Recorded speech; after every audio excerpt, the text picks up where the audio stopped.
안녕하십니까. 협상력 키우는 개별 근로법 강의를 맡게 된 공인노무사 김효신이라고 합니다.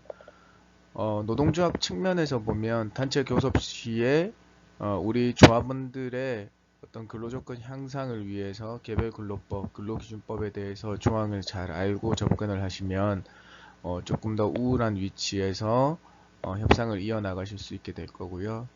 그 반면에 우리 서울 시민 측면에서 말씀드리면 내가 직장인이라고 하면 어떤 나에게 적용받는 개별 근로법인 근로기준법을 알게 됨으로 인해서 근로계약이나 연봉계약 측면에 있어서 조금 더 내가 협상력을 높이고 얘기할 수 있는 부분이 있지 않나고 해서 제가 오늘 강의를 마련하게 됐습니다. 네, 그럼 강의 본격적으로 시작하겠습니다. 네, 먼저 강의에 앞서 제 소개를 드리겠습니다. 저는 그 관악에서 조그마한 노무사 사무실 운영하고 있고요. 예전부터 고용노동연수원 강사로 활동하고 있고, 한 6년 차 되고 있는데요. YTN 94.5MHz 슬기로운 라디오 생활이라는 프로그램에서 매주 목요일 11시부터 11시 반까지 알돈노 코너를 진행하고 있습니다. 이 알돈노 코너는 알면 돈이 되는 노동법 의 줄임말이거든요. 거기에서 매주 목요일 생방송으로 여러 청취자분들에게 매주의 주제를 하나 정해서 기본 정보를 알려드리고요. 그 다음에 어떤 노동 관련 질문도 문자로 받아서 그에 대한 응답을 해드리고 있습니다.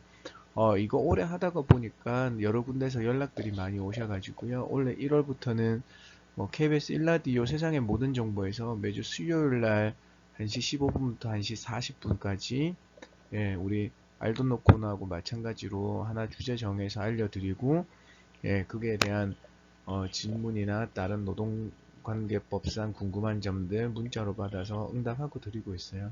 그래서 사실 이제 제 강점이라고 하면 여러 개별 근로법에 있어서는 많은 수많은 사람들의 어떤 질문들을 해결해 드림으로 인해 가지고 제가 쌓인 역량이나 노하들이 굉장히 많거든요.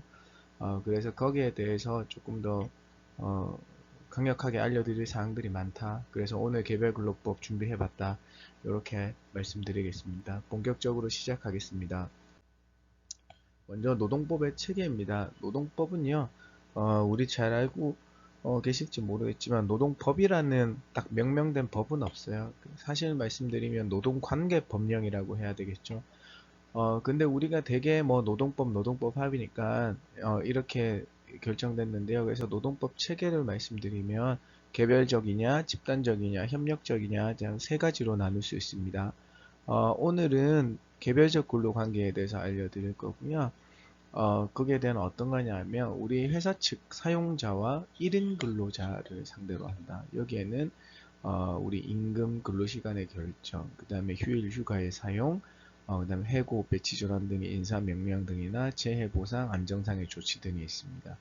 해당 법률에는 근로기준법이 가장 대표적이고요. 그 다음에 최저임금법, 남녀고용평등법, 산업재해보상법 등 총 23개의 개별적 근로관계를 규율을 짓는 법령이 있다.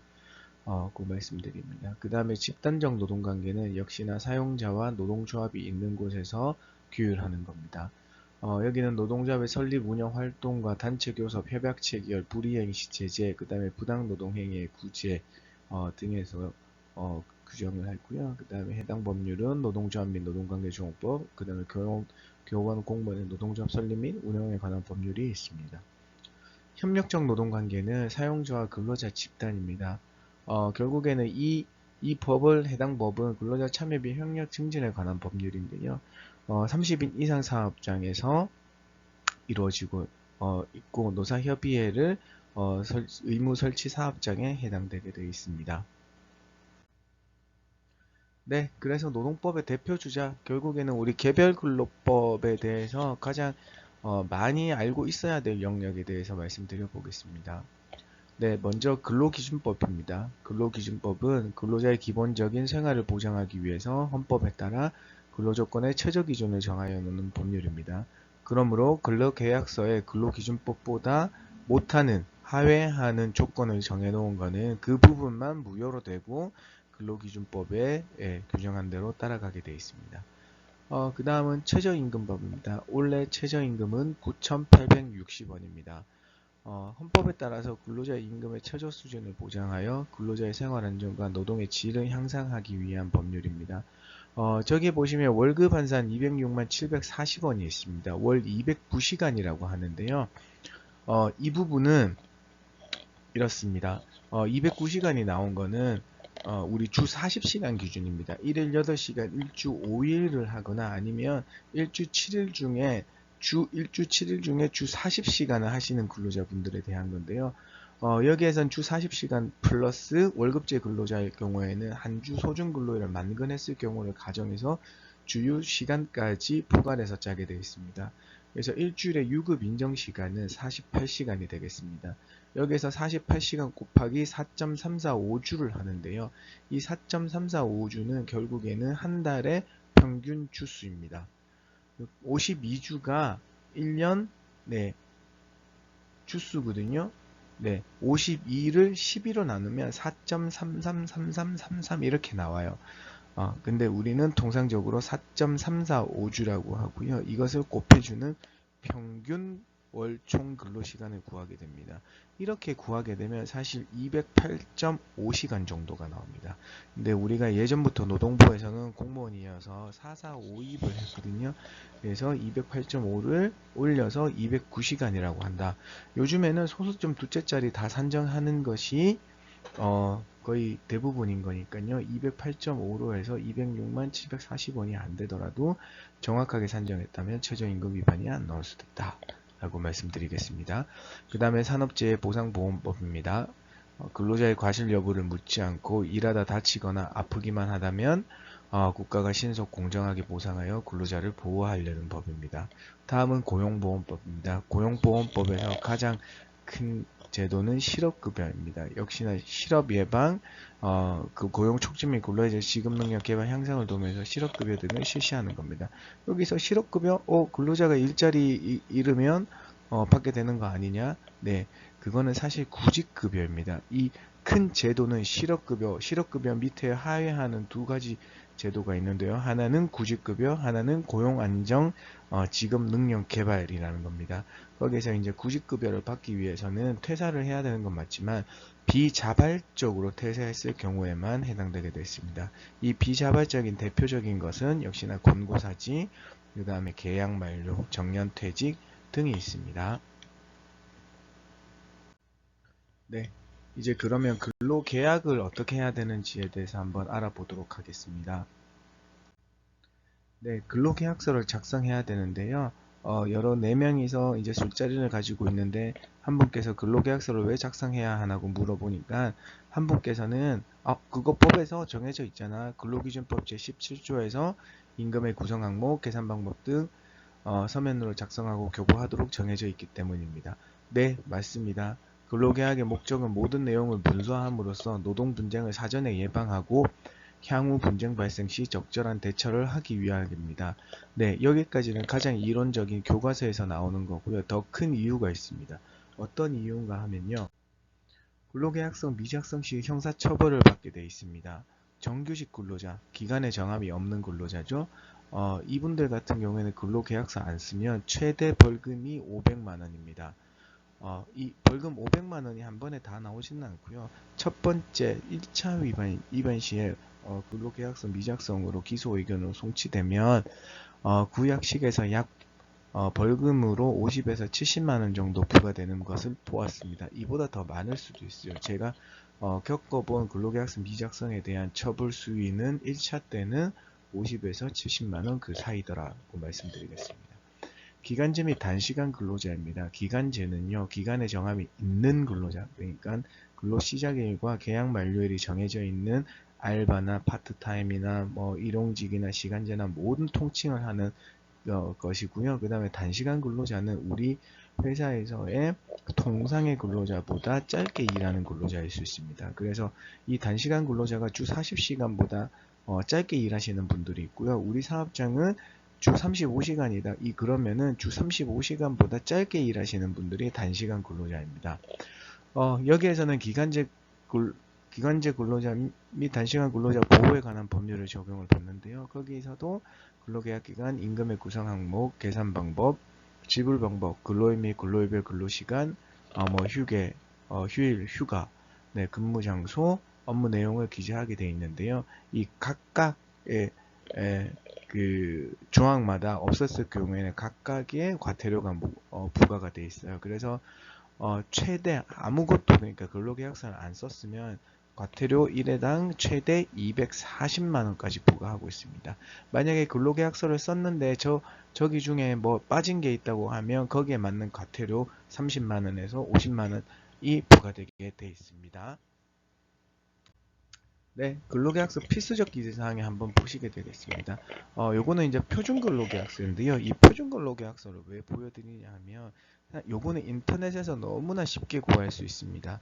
왜냐하면 근로계약서를 너무나 다들 안 쓰셔가지고, 노동부에서 표준 근로계약서 5종이라고 해서 만들어서 하나의 파일을 올려놓은 게 있습니다. 거기에서는 뭐 표준 근로계약서, 단시간 근로자 표준 근로계약서, 그 다음에 우리 그 저기 18세 미만 연소 근로자 고용했을 때는 저기 그 증권자 동의서 뭐 이런 것들이 있습니다.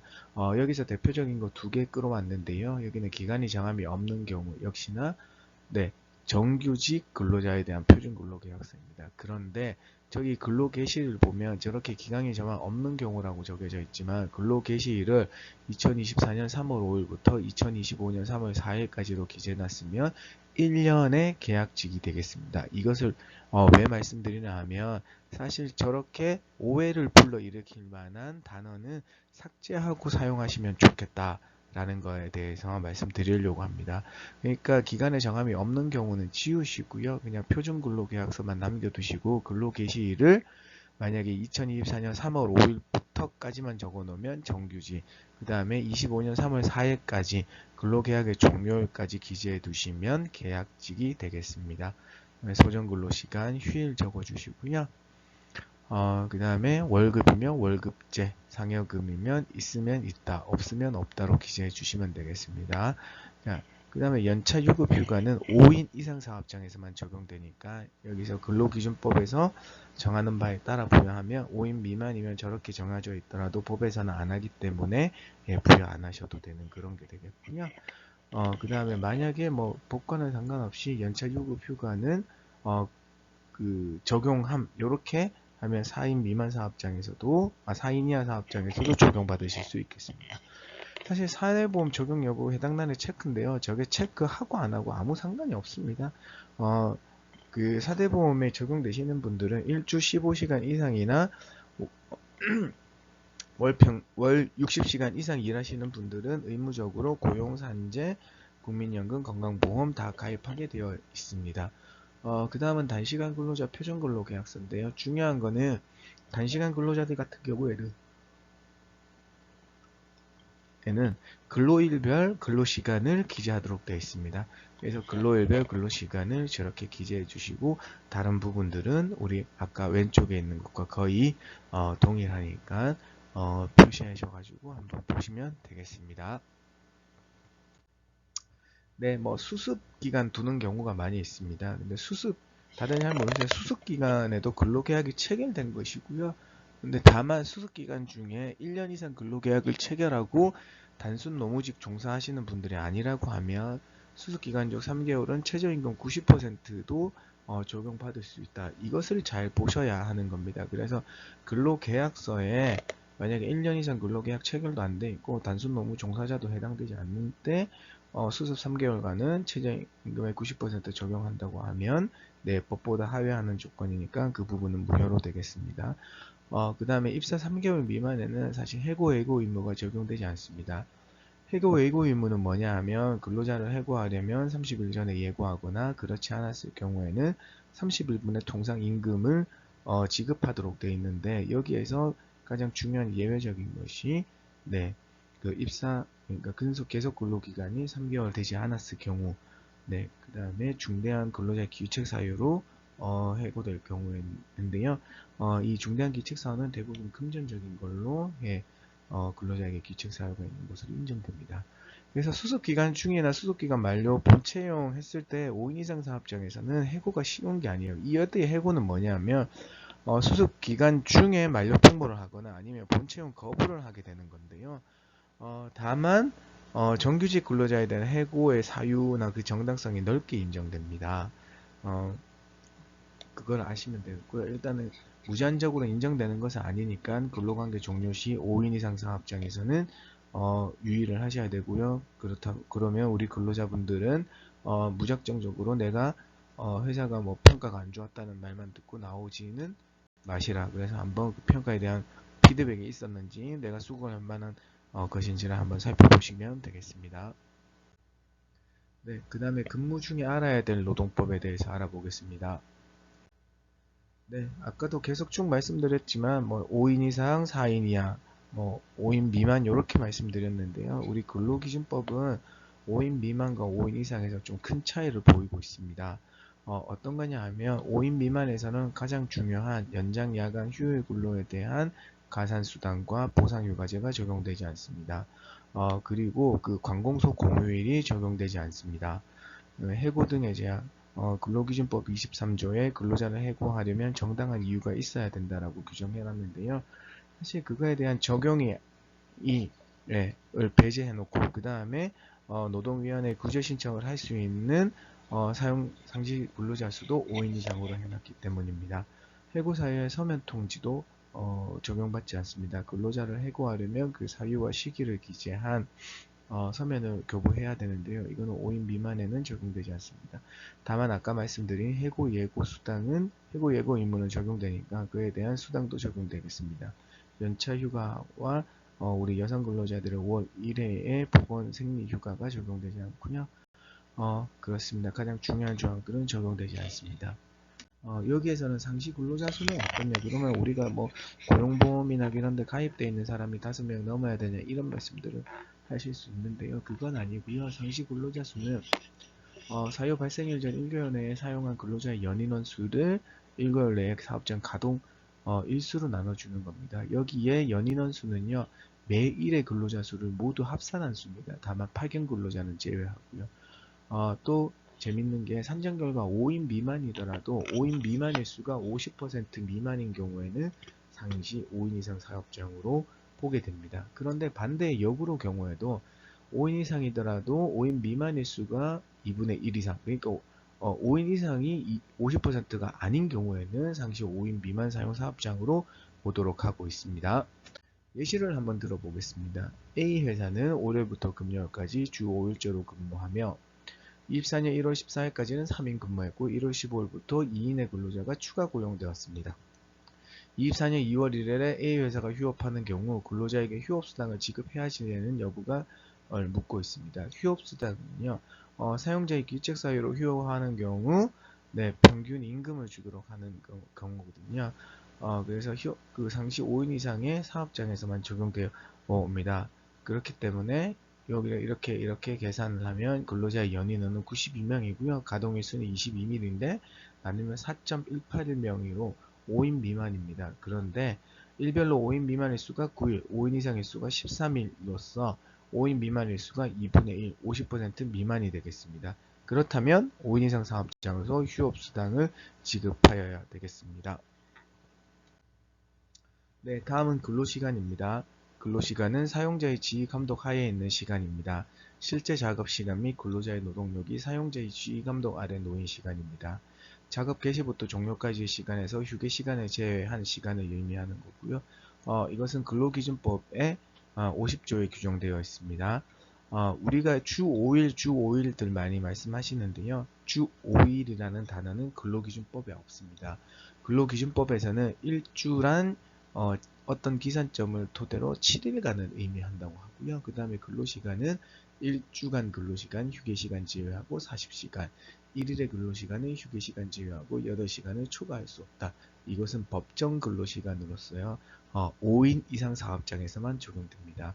즉 5인 미만 사업장에서는 이 근로시간 주 40시간과 1일 8시간이 적용되지 않기 때문에 모든 게 52시간제를 적용받지 않게 되고요. 나중에 근로시간의 계산에 있어서도 모든 시간이 다 기본 근로에 해당되게 되어 있습니다. 여기서 중요한 거는 5인 이상 사업장에서는 즉 법정 시간을 초과하는 시간들이 연장근로로 산정돼야 된다라는 말씀드립니다. 그래서 여기서는 이제 소정근로시간이 나오는데요. 소정근로시간은 법정근로시간 범위 안에서 근로자와 사용자가 사전에 정한 시간입니다.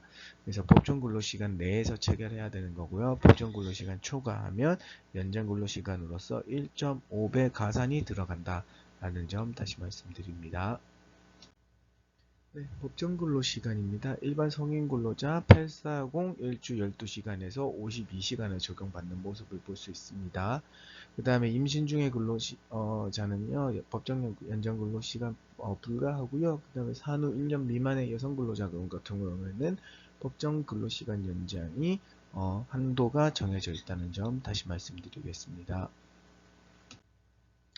네, 소정근로시간에 대해서 좀 알려드릴게요. 이 소정근로시간, 5인 이상 사업장에서 소정근로시간이 법정근로시간을 초과하는 경우는 있을 수가 없고요. 법정근로시간 내에서 근로자와 사용자가 근로하기로 정한 시간입니다. 그러므로 이걸 한번 보시죠. 조건 1, 매주 월화수목금에 1일 8시간이면 하루에 8시간, 주 5일이니까 월화수목금 하니까 40시간 되겠고요. 월화수목금의 1일 6시간입니다. 그러면은 주 40시간보다 짧은 시간 근로자죠. 그러면 1일 6시간, 5일이니까 30시간 됩니다. 화목토에 1일 10시간 근무한답니다. 주 30시간입니다. 다만 소정근로시간은 법정근로시간을 초과할 수 없기 때문에 1일 8시간이고요. 주는 30시간, 연장 6시간이 기재되어 있는데 우리 그 연장 근로에 해당되는 거는 1일 8시간 또는 일주 40시간을 초과하는 시간이 모두 연장 근로에 해당되기 때문에 1일 8시간을 초과하는 2시간에 대해서 화목토에 근무하니까 2 곱하기 3은 연장 6시간 되겠습니다. 조건 4는 조건 3이 이해가 되셨으면 조건 4는 쉽습니다. 매주 월화수목금토 1일 8시간 근무하면 연장은 결국에는 8시간, 토요일분이 8시간 분이 연장 근로에 들어간다. 라는 점 다시 말씀드리겠습니다. 네, 연장 야간 근로에 대한 정의, 계산에 대한 이해도를 높이기 위해서 알려드리려고 합니다. 1일 8시간을 초과하여 일하거나 일주 40시간 이상 일하면 연장 근로에 해당되게 됩니다.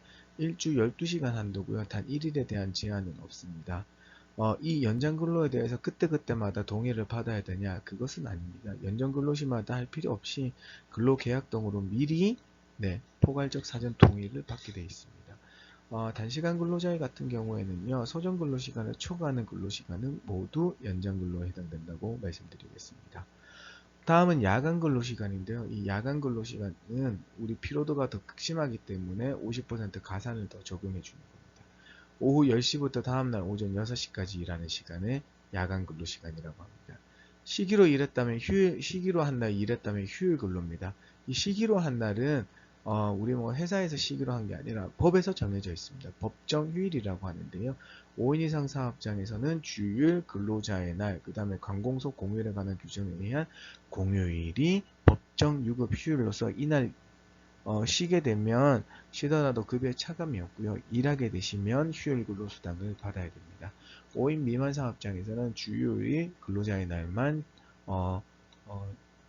적용되게 되어 있습니다. 그 다음에 약정 휴일이라고 하는데요. 회사가 정한 휴일에 일하는 시간, 정한 휴일에 일한 시간을 휴일 근로라고 하지만 이 휴일이 무급 휴일이 될 수도 있고 유급 휴일이 될 수도 있다 라고 말씀드립니다. 네, 월 유급 인정시간의 산출인데요. 아까 서두에 조금 말씀드렸죠. 209시간이 어떻게 산출되는 모습을 보여드리기 위한 겁니다. 조금 더 자세한 거다라는 겁니다. 4.345주에 대해서 는 1년은 365일이고요. 이것을 7일로 나눠서 1단위로 산출하고 그다음에 52주가 나오면 52주는 12개월이고 52주 나누기 12개월 하면 4.345주가 나온다는 말씀드립니다. 그렇기 때문에 일주 소정근로시간 플러스 주요 인정시간 나누기 7 곱하기 365 나누기 12 하면 월 유급 인정시간 산출이 된다. 말씀입니다. 그래서 월요일부터 금요일 1일 8시간 주 5일 근무할 경우에는 48시간이 주의 유급 인정시간이고 이것을 곱하기 4.345 하면 약 209시간이 나온다는 점 말씀드리겠습니다. 휴게시간입니다. 근로자가 자유롭게 이용 가능한 시간이죠. 근로시간 중 부여를 해야 되고요. 자유이용 원칙이 적용되나 그런데 사업장의 질서 유지를 위해서 일정 부분 제약이 있을 수 있다는 점 말씀드립니다. 예, 이거는 뭐 생방송 오늘 아침에 제가 뭐 한 4년 전에 나가서 여기 이제 휴게 시간이나 근로 시간에 대해서 근로계약서 쓰는 방법에 대해서 이제 말씀드리는 거예요. 네, 그걸 제가 이제 조금 따와서 보여드리는 겁니다. 네, 휴일로 한번 들어가 보죠. 휴일은 근로가 의무가 없는 날로서 사용자로부터 해방된 날이라고 이제 규정됐는데요. 이것은 법정휴일과 약정휴일로 나눌 수 있습니다. 법정휴일은 법에 근거해서 의무적으로 부여하는 시간이고요. 약정휴일은 휴일의 정함 여부, 조건, 유무급 등 근로계약서나 사규에 정하는 바에 따라서 하는 겁니다. 그래서 법정휴일은 주휴일, 근로자의 날, 그 다음에 국공휴일은 일요일 제하고 5인 이상 사업장에서만 적용되고, 그 다음에 기타 회사가 휴일로 정하는 뭐 창립 기념일 등이 있겠습니다. 제가 뭐 올해 24년도에 관공서 공휴일을 한번 봐왔는데요. 지금 제가 녹음이라고 하나요? 뭐 이거 강의하고 있는 날은 5월 6일 어린이날 대체 공휴일 날 하고 있습니다. 네, 대체 공휴일 역시 유급휴일입니다. 네, 일주일에 대한 기산점을 알려드리겠습니다. 근로기준법 2조에서 일주란 휴일을 포함한 7일을 말하는 겁니다. 이 일주일에는 반드시 일요일부터 토요일을 의미하지 않고요. 하나의 주일을 기점 삼아서 일주일 단위로 기간을 나눈 후 각각의 단위 기간 중 1회 이상의 주휴일을 부여하면 됩니다. 그 다음에 주 40시간제 하에서 소정근로일이 5일인 경우 법상 유급휴일은 1일이 되겠습니다. 나머지 1일이 남죠. 일주 7일 중에 뭐 그냥 일요일부터 토요일까지라고 하시면 토요일하고 일요일이 쉬는 날인데 거기서 대부분 일요일이 주일로 하고 나머지 토요일 같은 경우에는 별도의 정함이 없으면 무급 휴무일로 정하고 있습니다. 무급 휴무일 내에 일하시는 것은 연장 근로에 해당됩니다. 연장 근로는 다 연장 근로 시간에 대해서 150%만 적용됩니다. 휴일 근로하고 다른 거는 휴일 근로는 8시간에 150%지만 휴일을 그 8시간을 초과하는 2시간에 대해서는 200%가 적용되게 되어 있습니다. 그 다음에 주휴일과 다른 유급휴일이 중복될 경우에는 1일의 유급휴일만 계산하는 게 원칙입니다. 네, 주휴수당을 대하는 우리 자세인데요. 이게 한번 제대로 영상을 시청하고 우리 주휴수당에 대해서 조금 더 알아보는 시간 갖겠습니다. 야간 근로 수당은 주시나요? 일이 조금 많이 숙달되고 빠르다 싶으면은 저희가 알아서 챙겨드릴 거거든요. 주휴 수당이나 야간 근로 수당은 법정에서 정해서 주는 수당이라고 알고 있는데 아르바이트를 말씀하시는 거예요? 아니면 정규직 말씀하시는 거예요? 그러면 네. 정규직이 되면은 야간 근로 수당이랑 주휴 수당이랑 주실 수 있는 거예요? 주휴수당은 차가 있어야지만 지급이 가능하신데. 차요? 네. 왜 차가 있어야? 주휴하는 거잖아요. 기름값. 휴요. 주당 15시간 일을 하면 그 주는 유급 휴일 개념이거든요. 또 그런 게 있나요? 저희는 그런 거는 따로 있진 않아요. 저희는 주휴수당 뭐 이런 거는요. 사장님, 주휴수당과 야간 근로수당은 모든 노동자가 받는 겁니다. 주휴수당은 주휴수당 포함이에요. 주휴수당 포함 5,800원이요? 하루에 7시간이고 일주일이면은 35시간인데 제가 알기로는 주휴수당이 15시간 이상이면 저는 다 받는 걸로 알고 있어가지고. 그거는 한번 확인을 해볼게요. 근데 실질적으로는 주휴수당을 조금 처리드리기는 좀 어려운 부분은 있어요. 사장님, 실질적으로 실적법에 의해 3년 이하의 징역 또는 2천만 원 이하의 벌금형으로 훅 갈 수도 있어요. 시급이 5,800원이나 적혀있는데 주휴수당도 혹시 주시나요? 이건 따로 듣고 있지는 않는데. 따로 듣고 계시지 않을 것 같아요. 뭐, 주휴수당 되면 시급이 기본급으로 스트레스급으로 적용해가지고 한번 계산을 잘 해봐야 될 것 같아요. 주휴수당은 따로 지급이 되나요? 아니, 일단, 네? 저희가 그거 하려면 칼같이 다 해야 되잖아요. 일단 빠지는 거 다 인정 안 되고, 공휴일도 나오려면 나와야 되고 이러는 건데, 네. 추정은 아시죠? 근데 저희는 그런 건 좀 되게 유두리 있게 해주는 대신은 아니죠. 네, 뭐 몇 년 전의 자료긴 하지만요. 우리 주휴수당에 대해서 어떻게 생각하는지 좀 단편적으로 알 수 있습니다. 이 주휴수당은요, 사실 뭐 생긴 지 얼마 안 될 것 같지만 1953년도 근로기준법 제정 당시부터 들어가 있었습니다.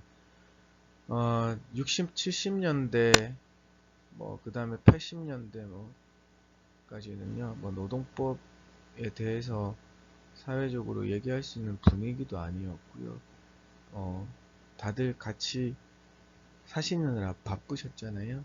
그리고 나서 더 중요한 거는 뭐냐면, 그 급여가 사실 이제 우리가 최저임금이 1988년도에 도입되는데, 그 88년도 이후에는 최저임금보다 시장의 임금은 그거보다 더 높게, 되게 엄청 높게 형성이 돼서 주요 수당까지 고려함 없이 설계를 하더라도 다 최저임금은 넘게 되어 있습니다. 지난 몇 년간 최저임금이 높아져 오면서 더 이제 주요 수당이 이런 게 다 있었냐고 뭐 말들 많고 탈도 많았는데요. 네, 어쨌든 주요 수당이 이런 게 있습니다. 그런데 다들 이제 모르시고 계셨지만, 지금은 저게 몇 년 전의 자료지만 지금은 이제 웬만한 편의점에 있는 사업주분들은 다들 알고 계세요. 특성화고 같은 경우에는 지금은 잘 모르겠습니다만은 그 전에는 한 학기당 2시간씩 노동교육을 받게 돼 있었어요. 그래서 주요 수당에 대해서 계산은 잘 못하지만, 주요 수당이라는 게 있는 게 있고, 주요 수당이 있다, 이것을 받아야 된다까지는 알고 있어서 한동안 주요 수당에 대한 다툼들이 많았습니다. 그래서 이러한 주요 수당은요, 말씀드리지만 일주일에 일하기로 한 시간이 15시간 이상이어야 됩니다. 그리고 정해진 근로일에 모두 출근하면 최대 8시간 분의 주요수당이 지급되어야 됩니다. 주요수당 발생 요건에 보면 일주 7일 중에 이 7일 동안 근로관계가 유지돼야 되니까요. 그 다음에 뭐 주일은 일요일이라고 했을 때 월급은 토요일날 퇴직하면 주요수당이 안 줘도 되지만, 일요일이나 다음 주 월요일날 퇴사한다고 하면 주요수당이 발생한다. 이렇게 말씀드리겠습니다. 자, 조건별 주휴일 부서 방식인데요. 주휴일은 일주 7일 중에 하루를 휴일을 주도록 한 거고, 이 휴일을 유급으로 줄 거냐, 유급으로 주면 그걸 주휴수당이라고 하는 겁니다. 일주 소정근로일을 개근으로 했으면 1일의 유급 휴일을 부여해야 된다. 주휴수당 나가야 된다. 일주 소정근로일을 결근하면 1일의 무급 휴일을 부여를 한다. 지각조퇴 외출에는 주휴수당은 발생한다. 그 다음에 휴직 또는 일주 소정근로일 모두 연차 휴가 사용하면 유급 주휴를 부여할 의무가 없다. 역시 무급 휴일을 부여해야 된다. 근로를 제공하지 않았으니까 근로자에게 유급 휴일 청구권이 없습니다. 그러니까 일주 소정 근로일 모두를 근무하지 않았을 경우에만 하는 겁니다. 만약에 극단적으로 월요일부터 금요일까지 소정 근로일인데 월요일만 하루 출근하고 화요일부터 금요일까지 4일을 뭐 연차나 휴직 갑자기 휴가를 냈다고 하면 역시 하루 5일 중에 4일은 소정 근로에서 빠지는 거고, 소정 근로에서 빠진다는 의미는 그냥 계산해서 빠지는 거고, 하루의 개근 여부를 판단하는 거니까 월요일날 개근했으니까 주휴수당 나간다. 이렇게 말씀드립니다. 휴일 종류별 적용인데요. 휴일은 주휴일, 근로자의 날, 관공서 공휴일, 이 세 종류가 있습니다. 주휴일은요 1인 이상 모든 사업장에, 그 다음에 근로자의 날도 1인 이상 모든 사업장에 적용되고요. 다만 관공서 공휴일은 5인 이상 사업장에 적용됩니다. 적용 근로자는요, 주휴일은 일주 15시간 이상 근로자지만 근로자의 날은 모든 근로자에게 적용됩니다. 관공서 공휴일 역시 소정 근로시간이 주 15시간 이상인 근로자에게만 적용됩니다. 적용제외 근로자는요, 여기 밑에 박스에 있는 근로자들 얘기하는 거니까 한번 보시면 되고요. 유무급 여부 역시나 주휴일은 소정 근로에 개근해야지 유급으로 된다. 근로자의 날이라 관공서 공휴일은 유급이다. 라는 점 말씀드립니다. 휴가입니다. 휴가는요, 근로 의무가 있는 날에 근로자의 휴가 청구에 의해 근로 의무가 면제된 날이거든요. 그러니까 조금 다르죠. 아까 휴일은 시당초 근로 의무가 없는 날입니다. 의무가 없는 날인 거고요. 이거는 근로 의무가 있어서 어떤 조건을 충족한 근로자의 청구에 의해서 근로 의무가 면제된 날입니다. 그래서 법정 휴가와 약정 휴가가 있는데요. 법정 휴가는 법에 근거해서 의무적으로 부여하는 것으로서 연차휴가, 생리휴가, 출산휴가가 있고요. 약정 휴가는 회사에서 정하거나 단체 협약, 그 다음에 사규로 정하는 겁니다. 임금 지급 여부도 결정한 바에 따르는데요. 여기에 대표적인 게 경조휴가, 학예휴가, 포상휴가입니다. 그러니까 이 약정휴가가 없는 회사도 있다라는 점 말씀드립니다. 연차 휴가에 대해서 말씀드려 볼게요. 네. 연차 휴가는요, 1년 이상 계속 근로와 80% 이상 출근하고요, 15일의 유급 휴가가 발생합니다. 1년 미만 근로자는 월 만근 시 1일 휴가가 발생해서 최대 11일에 발생하고요. 가산 휴가는 최대 25일입니다. 3년 이상 계속 근로 시 1일의 가산 휴가가 부여되고요. 이후 1년을 초과하는 계속 근로 2년에 대하여 1일의 가산 휴가가 부여됩니다. 자, 다만 주 15시간 미만 근로자나 4인 이하 사업장에서는 미적용되겠습니다. 연차 휴가의 발생입니다. 입사 인류는 개고 월수 곱하기 1일입니다. 그래서 최대 11일만 발생합니다. 입사 2년차에 대해서는요, 15일, 3년차 15일, 4년차는 15 플러스 1일입니다. 여기서는 입사 4년차라는 거는요, 요 4년차는 그냥 만으로 따지지 않고요, 그냥 입사한 첫 해, 중도 입사하다 입사한 첫 해를 1년차, 그 다음에 2년차로 말씀드린 거고, 이 가산연차 할 때는 만 3년, 만 5년 요렇게 내는 거라서 조금 양해 이해하시는데 양해 부탁드리겠습니다. 그래서 15, 15, 16, 16, 17, 17, 18 보시겠지만 25일 한도지만 이 25일은 21년 근속을 해야 된다 라는 점. 21년 근속이니까 자기 들어온 횟수로는 22년 차가 되겠죠. 네, 연차 미사용 수당 계산인데요. 기존에는요, 1년 365일만 근무 바로 퇴직하도 15일분의 미사용 연차 수당을 지급했지만, 지금은 1년간의 근로를 마친 다음날에 근로관계가 있어야지 15일의 연차가 발생해서 퇴사하면 연차 미사용 수당을 받게 된다는 겁니다. 이거는 뭐 한 달 미만 근로자도 1년 미만 근속한 근로자의 경우도 같습니다. 그러니까 만약에 3개월 1월 1일날 입사해서 3월 30일날 퇴사하시는 분의 휴가 같은 경우에는요, 1월 1일부터 1월 31일까지 만근 여부를 파악해서 2월 1일 하나, 2월 1일부터 2월 28일까지 만근하셨으면 2개, 3월 1일부터 3월 31일까지 만근하셨더라도 4월 1일 그 다음 날에 근로관계가 없기 때문에 하나는 발생해서 3개월 근무하셨으면 최대 2개만 발생하고, 여기에 2개에 대해서 만약에 사용 안 하셨으면 이 일에 연차 미사용 수당만 받으실 수 있다 점 말씀드립니다. 네, 임금입니다. 임금은 사용자가 근로의 대가로 근로자에게 임금 봉급 그 밖에 어떤 명칭으로든 지급하는 일체의 금품입니다. 그래서 이 임금 지급의 원칙은 통화로 직접 정기적으로 전액부를 지급해야 됩니다. 사용자의 일방적 임금 채권 상계는 금지되게 되겠습니다. 그래서 통상임금, 평균임금이 있는데요. 통상임금은 근로자의 정기적이고 일률적으로 소정근로 또는 총근로에 대하여 지급하기로 정한 시간급, 일급, 주급, 도급 금액을 의미하는 거고, 평균임금은 산정해야 할 사유가 발생하는 이전 3개월 동안 그 근로자에게 지급된 임금 총액을 그 기간의 총일수로 나눈 금액을 말합니다. 그래서 산정 방법은 통상임금은요, 시간급 산정이 원칙입니다. 시간급은 어떻게 하냐면 월급으로 정한 임금이라고 했지만, 월급으로 정한 임금 중에 정기적, 일률적, 고정적으로 통상임금성이 인정되는 금액들은 다 포함해서 월 통상임금 산정 기준 시간 수로 나눠주면 되겠습니다. 평균임금은요, 산정 사유 발생한 날 지선 3개월간 받은 임금 총액을 3개월간의 총일수로 나눠주면 됩니다. 사용처는요, 통상임금은 해고 예고 수당이나 우리가 많이 알고 있는 연장, 야간, 휴일 근로에 대한 가산수당에 쓰이게 되어 있습니다. 물론 5인 이상 사업장에서는 150%, 5인 미만 사업장, 4인 이하 사업장에서는 100%만 적용됩니다. 평균임금은 퇴직금이나 휴업보상, 장애보상, 유족보상 등에 사용됩니다. 그 다음에 공통적으로 하는 휴업수당, 연차휴가 수당이 있는데요. 이거는 해당 회사에서 정하는 대로 따른다.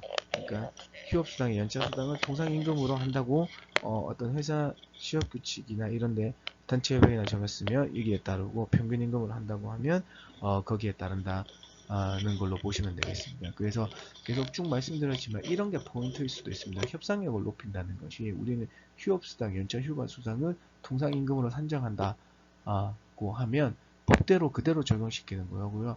휴업수당 및 연차휴가 수당은 우리는 평균임금으로 산정한다고 하면 조금 더 유리하게 적용시킬 수 있다라는 점 말씀드립니다. 다음은 퇴직급인데요. 우리가 퇴직연금이 다들 의무화되어 있는 걸로 알고 계시지만 그렇지 않습니다. 아직까지 퇴직연금은 의무화가 아니고요. 퇴직연금을 설정하지 않은 데서 우리가 보는 퇴직금 제도를 설정한 것으로 봅니다. 퇴직금은 우리가 다들 아시고 계시다시피 3개월의 급여 가지고 계산한다는 겁니다.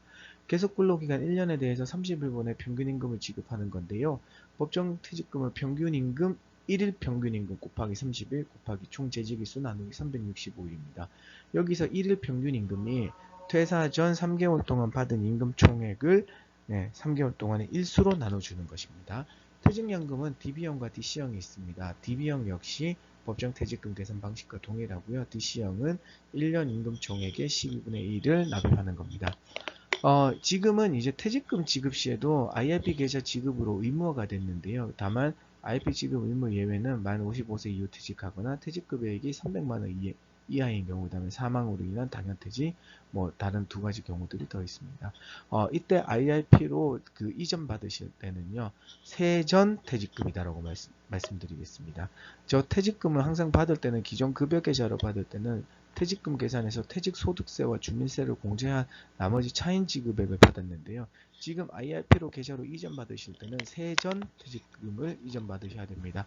왜냐하면 IRP 계좌로 내가 해지해서 그 퇴직금을 찾을 때에 비로소 세금을 계산하게 되게 되어 있는 구조이기 때문입니다. 급여의 일할 계산입니다. 만약에 월 중도에 입사하셨거나 월 중도에 퇴사하실 경우에는 한 달 월급에서 얼마를 받을까에 대한 고민이 많으시게 되는데요. 우리 근로기준법에서는 일할 계산에 대해서 규정된 바가 없어서 대개 4가지 경우를 나눌 수 있습니다. 그런데 가장 많이 쓰이는 게 첫 번째 방식이고요. 그 다음에 두 번째 방식으로 종종 쓰이고 있습니다. 첫 번째는 당월 총일수를 나눠주는 겁니다. 월급여 나누기 당월 총일수 곱하기 재직일수니까 1급이 매월 총일수에 따라서 변동되고, 또 당해년도 최저시급에 미치지 못할 경우 최저임금 위반일 수도 있거든요. 그때는 최저임금을 적용해 줘야 된다는 겁니다. 30일로 단일화할 때 월급 나누기 30일 곱하기 재직일수여서 1급이 매월 동일합니다. 이 경우에도 뭐 최저임금 위반이 나오면 최저임금 적용시켜 줘야 됩니다. 당월 유급 총일수로 나눈, 그러니까 주휴를 포함한 당월 총일수로 나눈 근데 이 부분은 대개 주 3일이나 주 2일만 일하시는 분들에게 해당되게 되어 있습니다. 통상임금으로 해주실 수 있는데요. 이 부분은 임금 구성에 따라 변동되어 있고 가장 적게 쓰이고 가에 안 쓰이는 부분이다 라는 점 말씀드립니다. 법정 수당 계산은 다들 뭐 잘 알고 계실 거예요. 여기서 중요하게 말씀드리고 싶은 거는 휴일 근로하고 휴일의 연장 근로하고 휴일의 야간 근로까지 하면 다 중복해서 가산해 줘야 된다. 그러므로 휴일에 근로하면 50%, 야간 근로하면 50%, 연장 근로하게 되면 다시 50%, 실제 근로 100%. 그러므로 만약에 야간 근로했을 때는 250%를 받아야 된다는 점 말씀드립니다. 대체휴일과 보상휴가입니다. 대체휴일은요, 사전에 대체하는 것이라서 1대1이 가능하고요. 보상휴가는요, 사후적 개념이라서 임금 지급에 가름한 휴가인 거예요. 그러니까 만약에 휴일날 근로했으면 1급의 150%를 지급을 해야 되는데, 이 지급하는 것 대신에 휴가를 주겠다는 거거든요. 그래서 그 휴가를 받을 때는 뭐 100%는 휴가로 받고 50%는 수당으로 받을 수 있고요. 아니면 150%를 다 수당으로 받으면 또 된다라는 겁니다. 그래서 가장 중요한 건 뭐냐면, 뭐 휴일, 대휴라고 하면 그냥 1대1로 하는 건 사전에 근로자대표 서면 합의가 있어야지 유효한 거고, 보상휴가는 임금 지급에 가름해서 원래는 수당으로 받아야 되지만 휴일로 받는데, 이것도 근로자대표하고 서면 합의해서 받을 수 있지만 대신에 1대1이 아니고 1대1.5다. 그거 말씀드리겠습니다. 임금 명세서 교부를 받으셔야 돼요. 21년 11월 19일 이후부터 급여 지급부터 명세서 교부 의무화가 됐습니다. 사실 그동안 이전에는 급여를 받게 되는데 임금 명세서 교부가 안 돼 있으니까 내가 내 월급을 어떻게 받았는지 회사한테 물어봐야 되고, 물어보면 제대로 가르쳐 주지도 않았어요. 그렇기 때문에 지금은 이 금액이 어떻게 계산됐는지를 급여 명세에서 표기해서 주어야 되는데요. 특정 서식은 없고요. 근로자가 알 수 있게 그 계산 내역을 어떻게 했는지 알 수 있게 해서 교부하도록 되어 있습니다. 그러니까 서면 또는 뭐 카카오톡, 그 다음에 문자로 통해서 교부하시면 되겠습니다. 그 다음에 해고 관련 근로기준법인데요.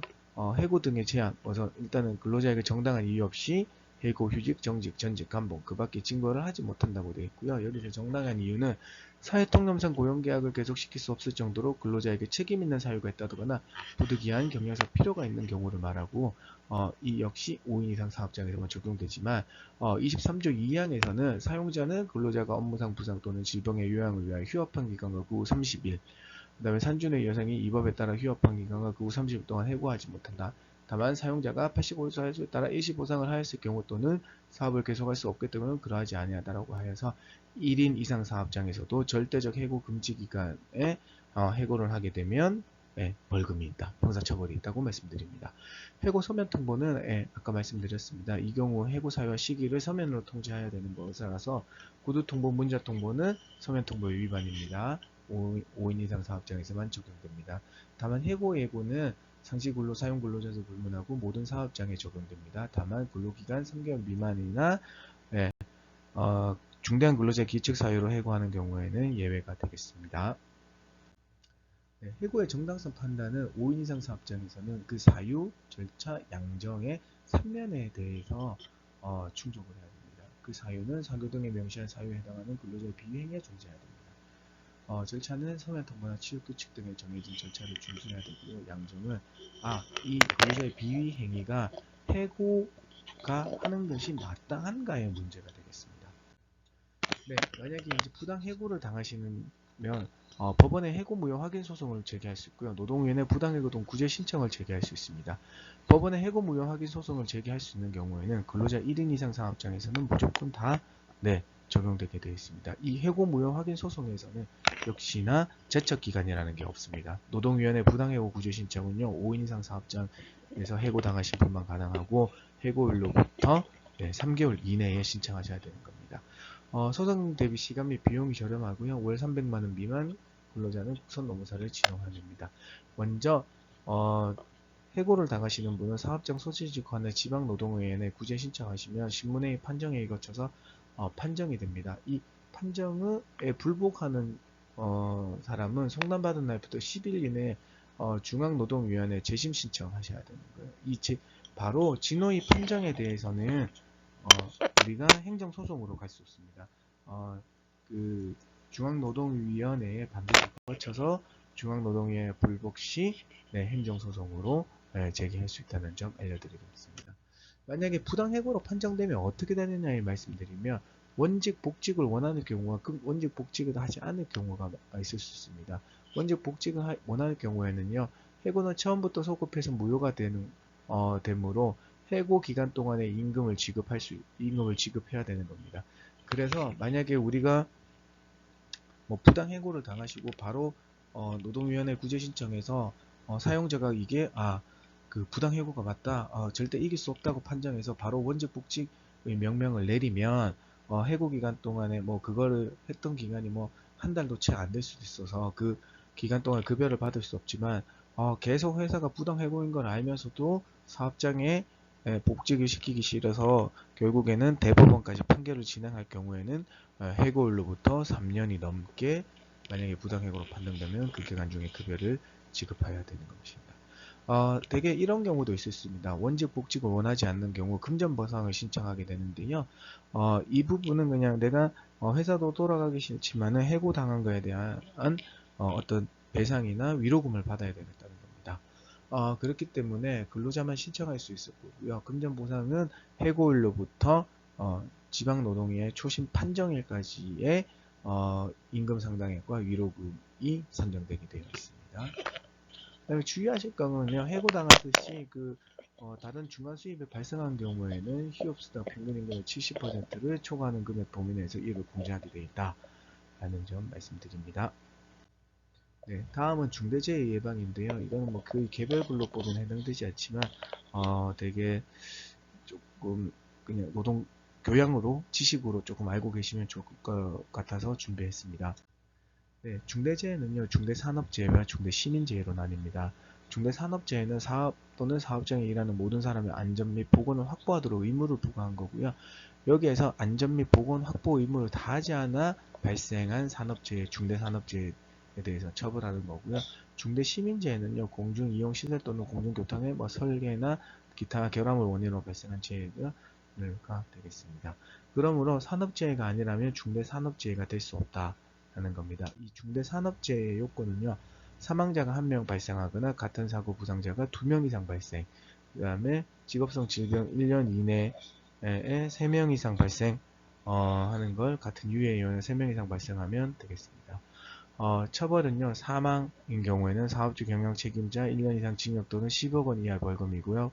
50원 이하의 법인 같은 경우에는 벌금이 되겠습니다. 결국에는 준소사항인데요. 재해 예방 필요한 안전보건관리 구축을 이행해야 되고요. 재해 발생 시 재해 방지 대책의 수립 이행, 중앙행정기관과 지방자치단체와 관계 법령에 따라 개선 시정 등을 명한 이 사항을 이행해야 되고요. 안전보건 관계 법령상 의무에 필요한 관리상의 조치를 해야 되겠습니다. 안전보건관리 구축 및 이행입니다. 그래서 위험성 평가 절차를 마련하고요. 그 절차에 따라 위험성 평가 실시하고 결과를 보고하는 경우에는 상기 점검을 한 것으로 보게 되어 있습니다. 위험성 평가는요, 이렇게 하게 됩니다. 1단계, 2단계, 3단계, 4단계까지, 5단계까지 피드백 단계가 되어 있고요.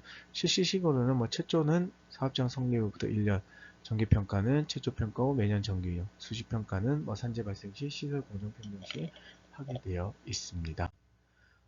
그 다음은 4대 보험에 대해서 좀 말씀드리겠습니다. 4대 보험은요, 역시나 산재보험, 고용보험, 건강보험, 국민연금에 해당되게 되어 있습니다. 산재나 고용은 근로자 1인 이상 사업장이고, 역시나 건강이나 국민연금은 근로자 1인 이상 사업장, 대표이사 이가 있는 법인 사업장은 역시 가입되게 되어 있다. 그러니까 산재 고용은요, 근로자가 있어야지 가입이 되는, 설립이 되는 반면에, 법인인 경우에요, 대표이사 1인만 있더라도 건강보험, 국민연금 가입이 된다라는 겁니다.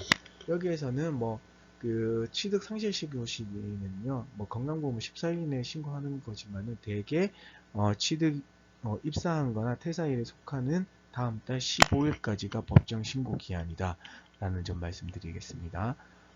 가장 특이한 점은요, 건강보험이나 국민연금 같은 경우에는 일용 근로자도 가입을 해야 되는데, 일용 근로자인 요건이 1개월 이상 8일 이상 근로한 일용직이고요. 그 다음에 국민연금도 1개월 이상 또는 월 8일 이상 근로 또는 월 60시간 이상 근로 또는 월 220만원 이상 일용직이면 가입을 해야 된다 라는 점 말씀드립니다.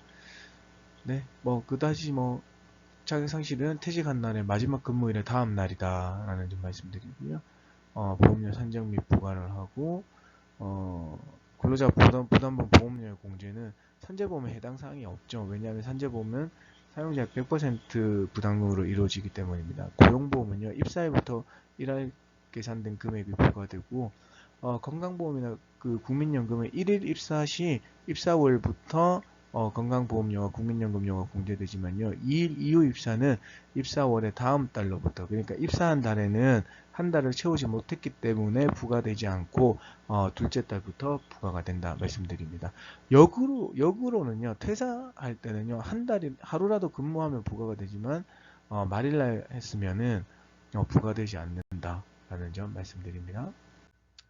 네, 두루누리 사회보험인데요. 요거는 근로자 수 10인 미만 사업장에서 근로자 월 평균 보수가 270만원 미만인 신규 가입 근로자와 그 사업주한테 적용되는데요. 이 월 평균 보수라고 하면 비과세 금액, 비과세를 제외한 금액인데요. 이 비과세의 대표적인 게 식대 20만원, 차량 유지비 20만원이 해당되게 되어 있습니다. 그래서 신규 가입 근로자는 어떤 부분이냐면, 지원 신청일 직전 6개월간 고용보험과 국민연금 자격 취득 이력이 없는 근로자에 해당되게 됩니다. 그러니까 지원 제외되시는 분들은 신청일 전년도 재산의 과세 표준액이 합계가 6억 원 이상이거나 종합소득이 4,300만원 이상인 겁니다. 그래서 지원 방법은 보험료를 법정기간 내에 완납한 경우 그 다음 달 보험료에서 해당 월의 보험료 지원금을 뺀 나머지 금액을 고지하는 방법으로 지원되게 되어 있습니다. 이 지원 대상이 들어올 때마다 신청을 해야 되냐? 그렇지는 않고요. 들어오면 만약에 기존에 두루누리 사회보험 지원 신청을 해 놓으셨다고 하면 지원 대상에 맞는 근로자분이 들어오면 그 다음에 자동 적용되게 되어 있습니다. 그리고 우리 근로자분께서는 내가 항상 입사하시고 난 다음에 한 2~5달 정도는 국민연금이나 국민연금 예, EDI, 그러니까 국민연금 홈페이지 들어가셔가지고 내가 가입이 되어 있는지, 내 지금 기준 소득 원액은 얼마인지, 지원받을 수 있는 요건인지 한번 살펴보시면 되겠습니다. 네, 여기까지 준비한 강의입니다. 유튜브로 업로드하고 그 다음에 저 혼자 강의를 진행해서 다소 어색하거나 좀 모자란 부분이 있을 거라고 생각합니다. 그 부분은 저희가 한국노총 서울지역본부 노동법률지원센터에서 매주 월요일부터 금요일까지 노무사님 분들이 돌아가면서 상담을 해드리고 있습니다. 그래서 그 노동법률지원센터에 궁금하신 점은 문의를 해주시기를 부탁드리겠습니다. 장시간 들어주시느라고 고생 많으셨습니다. 건강하시고 하시는 모든 일 잘되기 바라겠습니다. 감사합니다.